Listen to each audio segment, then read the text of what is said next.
I met Kurt the first time late December 91, and then I got to know him better while we were touring in Australia, because many times I ended up listening to music in my room.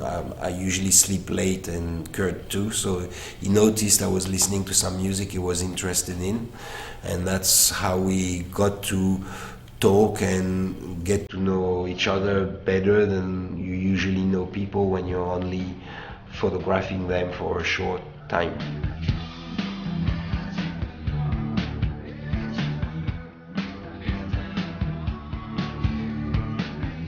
This very last photo session happened in a very unplanned way. In February '94, they were a lot in Paris, and Kurt came over here many times just to spend the afternoon and play guitar or listen to music or just hang around.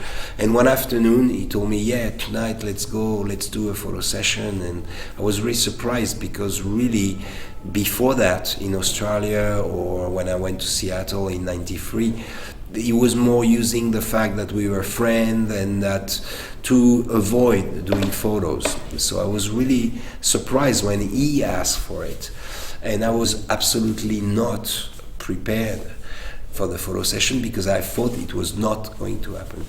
And I was at home relaxing when suddenly I had a phone call. Kurt called me saying, look, we're leaving in 15 minutes, we'll be at the studio in less than an hour, so I had to go back from my home and start organizing that photo session. I'm so excited, I can't wait to meet you there.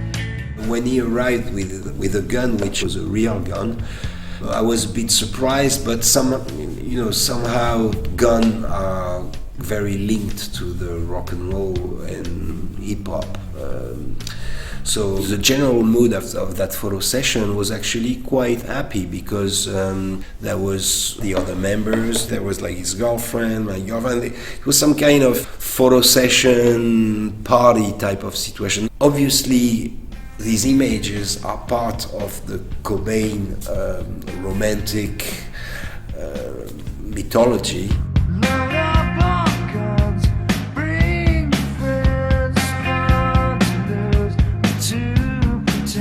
This death was really like a very bad and sad surprise for me. When the news broke, I was like, oh, hopefully for me, and these photos were not widely distributed, and I kept them. I would say most of them I kept for at least another 10 years, because I thought some time had to pass before this was becoming history. And even some of the images, I actually kept them until this exhibition, where I'll show some images that never have been seen.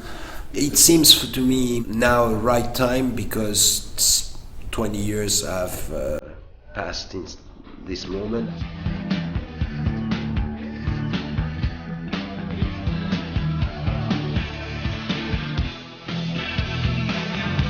I'm exhibiting the contact sheets, so people will have a chance to see actually the whole photo session, how we go from one mood to the other.